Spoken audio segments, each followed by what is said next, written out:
మీ అందరికీ ఒక్క విషయం చెప్దాం అనుకుంటున్నాను. సార్ డిప్యూటీ సీఎంగా ఛార్జ్ తీసుకున్న తర్వాత మేమందరం జాయిన్ అయిన తర్వాత ఆయన చెప్పిన ఫస్ట్ ఇన్స్ట్రక్షన్ మాకు, ఇలా నాకు వచ్చే జీతాన్ని నా పిఠాపురంలో ఈ పిల్లలకి ఇద్దాం అనుకుంటున్నాను అని చెప్పేసి అందరినీ డైరెక్ట్గా కలిసి ఇద్దాం అనుకొని ఈ విధంగా చేశారు.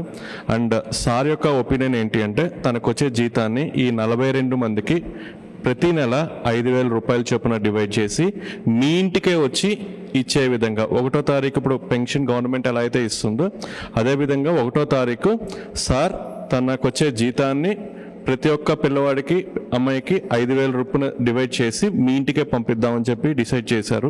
సో ఇది కంపల్సరీగా వాళ్ళ భవిష్యత్తుకు ఉపయోగపడుతుందని చెప్పి సార్ తీసుకున్న తీర్మానం. సార్ ఇట్లాంటి మంచి డెసిషన్లో మేమందరం భాగం అవటం వల్ల మాకు కూడా చాలా సంతోషంగా ఉంది సార్. ఎలాంటి ఒక క్రైటీరియా పెట్టుకొని ఒక ప్రాతిపదిక పెట్టుకొని ఏ కమ్యూనిటీ అలాంటి ఏమీ లేకుండా అందరికీ సమానంగా చూసి అందరికీ మన దగ్గర ఎవరెవరైతే మనకు తెలుసు అంటే గవర్నమెంట్ వారి దగ్గర తల్లిదండ్రులను కోల్పోయాలని తెలుసున్న ప్రతి ఒక్కరిని ఇవాళ పిలవడం జరిగింది. అది నెంబర్ ఎంత తక్కువ ఎక్కువ అనేది కూడా ఆలోచించకుండా పిలవడం జరిగింది. సో అందుకు నా వైపు నుంచి జిల్లా అధికార యంత్రాంగం వైపు నుంచి sir I really thank you for doing this from bottom of my heart. Pithapuram నుంచి ప్రత్యేకించి వచ్చిన మీ అందరికీ పేరు పేరున హృదయపూర్వక నమస్కారాలు. పిఠాపురం నుంచి మీరందరూ నన్ను ఎంతో నమ్మకంతో గెలిపించారు. మన పిఠాపురం కావాల్సిన అభివృద్ధి పనులతో పాటు ప్రతి చిన్న సమస్య ఏది ఉన్నా కానీ మన ఇక్కడ దగ్గర పర్యవేక్షిస్తూ మన డిప్యూటీ సీఎం ఆఫీస్ దగ్గర నుంచి కానీ అక్కడ స్థానికంగా మన ఆఫీస్ దగ్గర నుంచి అన్ని పనులు చేసుకుంటూ వెళ్తున్నాం. ప్రత్యేకించి నా దృష్టికి తీసుకొచ్చారు. దాదాపు 42 మంది ఆర్ఫన్స్ ఉన్నారు, తల్లిదండ్రులు లేని వాళ్ళు, లేదంటే కూర్చోబెట్టి దాంట్లో సగం మంది కనీసం ఎవరు బాధ్యత తీసుకోవడానికి ఎవరు లేరు. దీనికి వాళ్ళు ఏదైనా చేయాలని షణ్మోహన్ గారు అలాగే కృష్ణతేజ గారు నా దృష్టికి తీసుకొచ్చారు.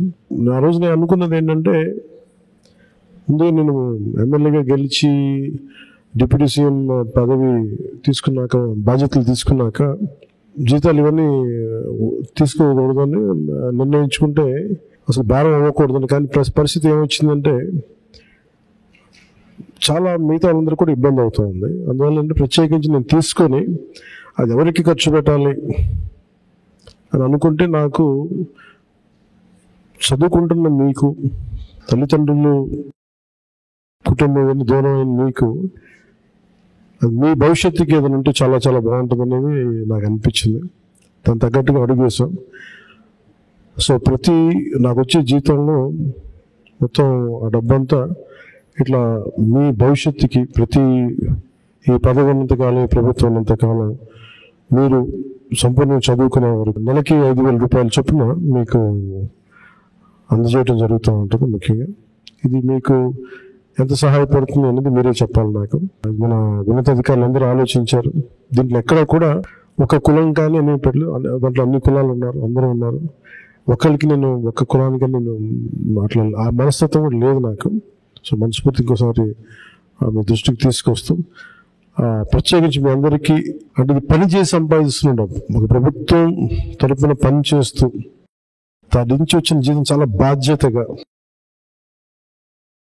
నాకు మీరిచ్చిన అధికారాన్ని తిరిగి తద్వారా వచ్చిన డబ్బుని తిరిగి ఏ పిఠాపురం అయితే నన్ను గెలిపించడానికి కారణం అదే పిఠాపురం భవిష్యత్తుకు, మీరందరూ పిఠాపురం భవిష్యత్తు ఇక్కడ ఉన్న పిల్లలందరూ, సో మీ భవిష్యత్తు కోసం నేను దీన్ని తిరిగి జీతాన్ని ఇచ్చేస్తున్నాను.